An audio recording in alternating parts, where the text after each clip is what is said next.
Nagsisimula ang pelikula sa isang grupo ng mga sundalo na patungo sa Kosovo para sa isang misyon. Isang sasakyang panghimpapawid na may dalang mga baril at granada ang naghahatid sa kanila. Ang ilan sa mga sundalo ay napilitang magbalat kayo bilang mga nilalang sa tubig, habang ang iba naman ay nagkubli sa mga puno at palumpong upang makaiwas sa pagtuklas. Ilang sundalo ang sabay-sabay na nakatuon ang tingin sa iisang target mula sa iba't ibang anggulo. Si Dragon, ang pinakapinaghahanap na kriminal ng digmaan sa Europa, ang pakay ng kanilang operasyon. Nagsimulang magpaputok ang mga sniper mula sa lahat ng direksyon. Si Dragon at ang kanyang mga tauhan ay nahuli at inaresto, at habang pabalik sila sa punong himpilan, si Dragon ay mahigpit na iniskorte ng mga sundalo. Samantala, isang French na mamamahayag na nagngangalang Elsa ang nagsasagawa ng panayam kay Mina, isang Muslim na babae sa Kabul, Afghanistan. Binabalaan ni Mina si Elsa tungkol sa panayam na ito. Sa kasalukuyan, si Elsa ay sumusulat ng isang artikulo tungkol sa warlord na si Zaif, na kilala bilang ang Butcher of Kabul. Ayon kay Mina, uhaw sa paghihiganti si Zaif. Ipinagbabawal ng kultura ni Mina na ipakita ang kanyang mukha sa kahit kanino, ngunit ginawa niya ito para kay Elsa habang sila ay nag-i-interview. Tiyak si Mina na matapos ang panayam, siya ay papatayin sa pamamagitan ng honor killing na ipag-uutos ni Zaif. Sinubukan ni Elsa na pigilan siya, ngunit nabigo. Bago umalis si Mina, sinabi niya kay Elsa na umalis na agad o mahuhuli at papatayin siya ni Zaif. Patuloy namang tinatawagan si Elsa ng kaibigan niyang si Amen upang umalis na agad ng bansa, ngunit iginiit ni Elsa na tulungan muna si Mina. Gayunpaman, wala na sa tabi ni Elsa si Mina. Magkasamang hinanap nina Amen at Elsa si Mina, ngunit nasa kanilang paningin na ang Taliban, isang ekstremistang grupong Islamiko na nakabase sa Afghanistan. Habang naghahanda si Elsa na lisanin ang Afghanistan, dumating siya sa kanyang hotel room upang mag-impake. May isang lalaking susando sa kanya pagkalipas ng 2 oras. Tupalas na sana ng bansa si Elsa ilang sandali matapos iyon, ngunit bago tuluyang umalis ay sinubukan pa rin niyang hanapin si Mina. Pumunta si Elsa sa bahay ni Salem upang magtanong tungkol kina Mina at Zaif. Wala nang ibang pagpipilian si Elsa kundi iwan si Salem, dahil napalibutan na ito ng mga tauhan ni Zaif.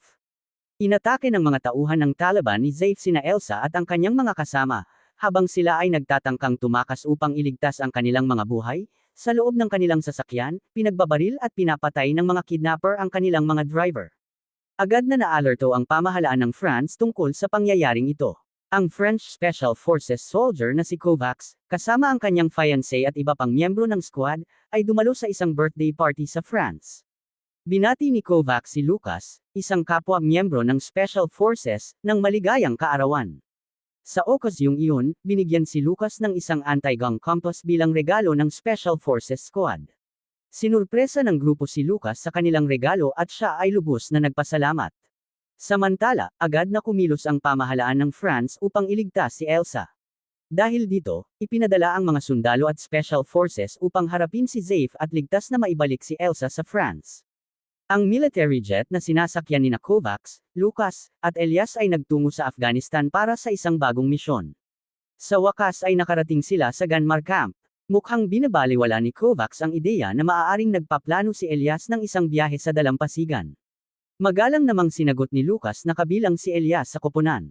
Dinukot ng Taliban sina Elsa at Amen at dinala sila sa isang malayong lugar.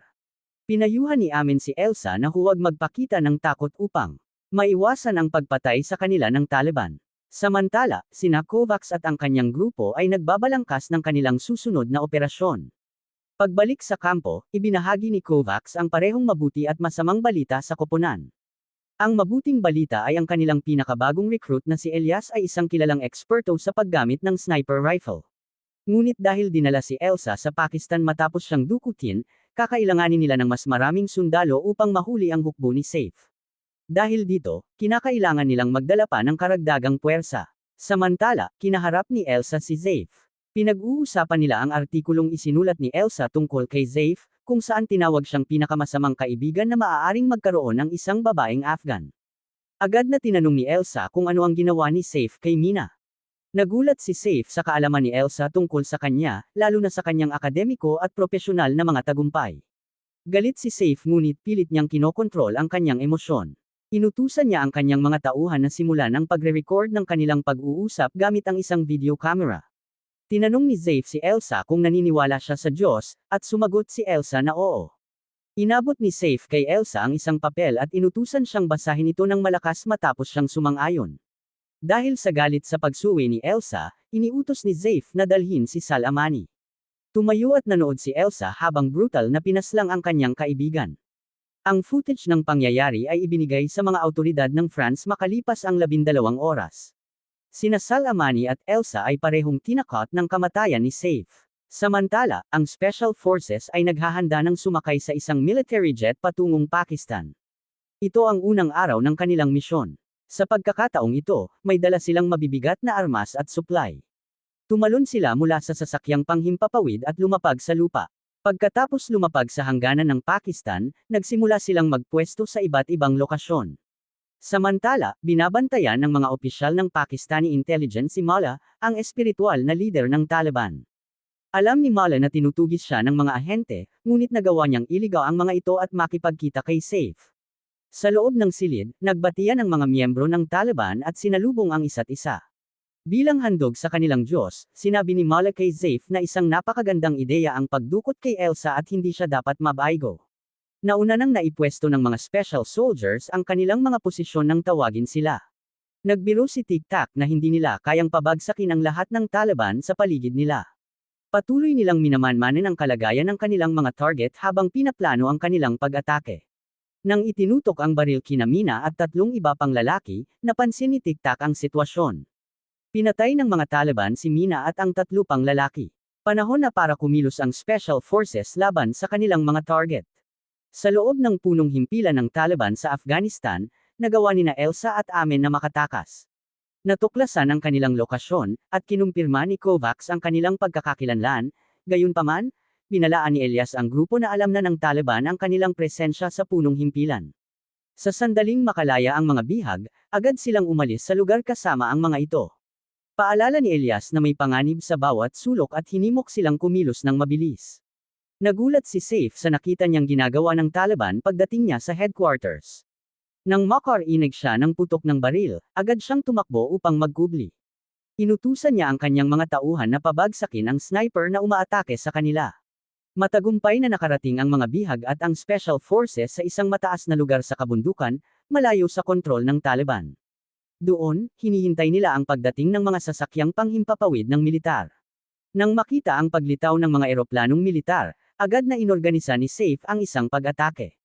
Sinubukan ni Kovacs at ng kanyang grupo na ilipat ang pick-up position ng military plane upang makaiwas sa Taliban, ngunit nabigo sila dahil sa mga planong pag-atake ng Taliban. Habang papunta si Elias sa squad, hinahabol siya ng Taliban. Sinusuportahan siya ng Special Forces habang naghahanda siya para sa labanan. Tumakbo si Elsa upang tulungan ang kasamahang tinamaan ng bala. Sinimulan nila ang kanilang paglalakbay na may layong 20 kilometro mula sa orihinal na landing site ng eroplano. Nagsimulang magpaputok ang mga rebelde sa fighter plane. Samantala, nakatanggap ng masamang balita ang pamahalaan ng France. Nabigo ang resulta ng misyon. Walang tao sa pick-up spot nang dumating ang military plane. Isang tao ang malubhang nasugatan nang bumagsak ang isa pang jet dahil sa pag-atake ng Taliban. Hindi rin nila alam kung nasaan ang mga bihag. Matapos ang mahabang paglalakad patungo sa kabundukan, nagpahinga muna ang mga bihag at ang special forces. Ipinagpatuloy nila ang kanilang paglalakbay sa ikalawang araw habang tinatangkang makaiwas sa kanilang mga umaatake. Nais ni Kovacs na huminto muna sa daan. Nagtanong si Elsa kung may backup plan ba sila, ngunit itinanggi ito ni Marius. Bilang commander, wala nang ibang pagpipilian si Kovacs kundi ang magmarcha patungo sa entry point ng Afghanistan. Muli nilang binilisan ang kanilang lakad at nagpatuloy. Sa ikatlong araw ng misyon, handa na ang special forces na umatake. Tinanong ni Kovacs si Elsa kung mapagkakatiwalaan ba ang kaibigan niyang si Amen. Ibinunyag ni Elsa na ang pamilya ni Amen ay pinaslang ng Taliban. Binigyan ni Kovacs ng rifle si Amen upang tumulong sa koponan.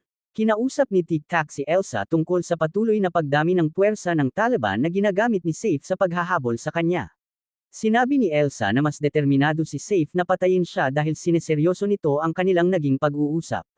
Nalaman ni Marius na 3 araw na nilang iniiwasan ang kaaway at tinanong ang squad kung hindi pa ba sila napapagod sa matinding pagsubok. Ayon sa kanyang payo, sumang-ayon si Kovacs na harapin at talunin ang Taliban. Pinagtago niya sina Elsa at Amen, at ang Special Forces na ang bahala sa natitira. Tila umurong ang Taliban sa kanilang pag-atake dahil sa galit ni Zaif, ngunit muli silang ipinadala upang hulihin si Elsa.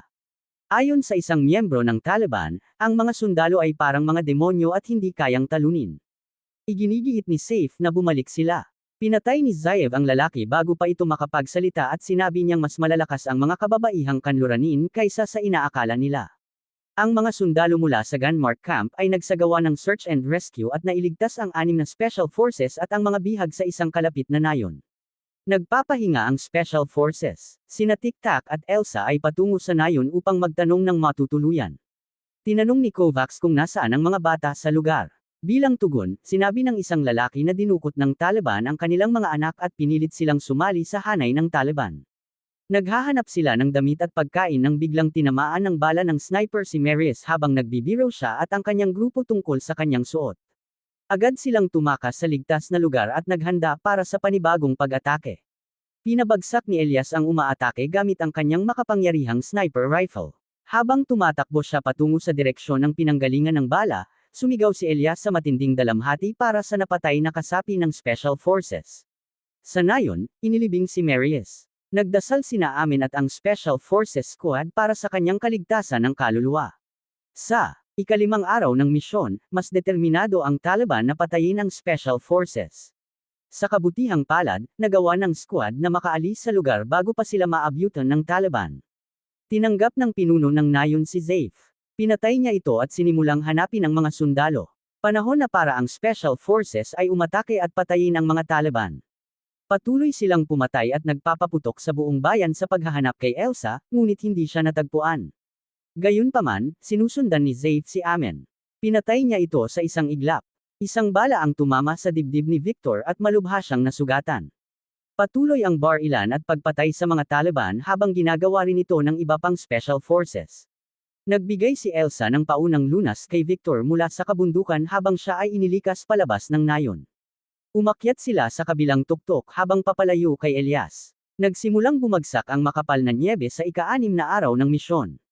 Dahil sa kanyang mga sugat, matinding nanginginig at nagkakumbulsyon si Victor. Samantala, nakikipaglaban si Elias para sa kanyang buhay. Hinahabol siya ng Taliban. Siya ay nabaril at napatay makalipas ang ilang sandali. 7 araw na ang lumipas sa misyon at ramdam na ang epekto ng matinding panahon. Hindi nakaligtas si Victor sa paparating na snowstorm at namatay. Bago ipagpatuloy ang kanilang paglalakbay palayo sa Afghanistan, inilibing nila ang bangkay ni Victor sa nyebe at nagpatuloy. Patuloy silang naglalakad sa kabundukan na may makapal na nyebe. Ika-9 na araw na ng misyon at nakatawid na sila sa nagyayelong kabundukan. Kinailangan ng buhati ng natitirang Special Forces si Elsa dahil siya ay malubhang sugatan. Naranasan nila ang matinding gutom at kakulangan sa tulog na humantong sa pagkawala ng malay. Napatay si Lucas habang sina Tic-Tac at Kovacs ay patuloy na nakikipaglaban sa Taliban, dahil siya ay lubhang nanghina sa kakulangan ng pagkain at tulog. Nabihag si Elsa ni Zaif, ngunit agad siyang pinatay ni Kovacs. Umiiyak si Kovacs sa pagkawala ng kanyang matalik na kaibigan na si Lucas. Muling may isang sundalong inilibing sa tigang na lupain ng Afghanistan sa ika-10 araw ng misyon. Tanging si Elsa at 2 Special Forces na lamang ang natira.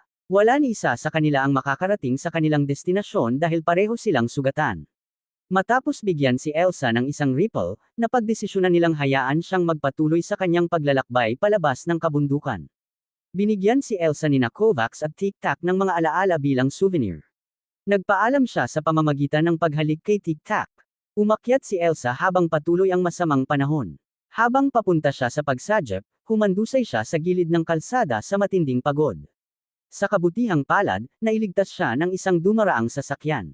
Nagtatapos ang pelikula sa pagbabalik ni Elsa sa kampo para sa gamutan. Siya at ang Admiral ay bumalik sa kabundukan upang iligtas sina Kovacs at Tic-Tac. Nang siya ay muling magkamalay, maswerteng natagpuan nila ang dalawa na buhay pa. Salamat sa panunood. Mag-subscribe para sa mas marami pang ganitong video at upang suportahan ang paglago ng channel.